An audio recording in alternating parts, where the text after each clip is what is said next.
মৌলা, তোমার রহমতের সামনে আমার গুনার তো কোনো অস্তিত্ব নাই মৌলা।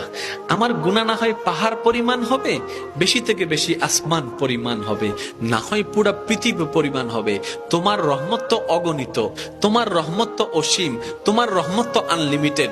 এবার রব্বে করিম বলে, তাহলে ঘাবড়াস কেন, তাহলে মন ছোট করস কেন? আরে গুনাহ করেছো তো করেছো, কি হয়েছে? একবার তো তওবার মাধ্যমে আমি রবের দরবারে ফিরে আই। মৌলা, ফিরে আসতে পারবো তো? দরজা কি খোলা আছে? রব্বে করিম বলে, মরণের আগ পর্যন্ত, কিয়ামতের আগ পর্যন্ত, সূর্য পশ্চিম আকাশে ওঠার আগ পর্যন্ত দরজা খোলা আছে, দরজা খোলা আছে, দরজা খোলা আছে।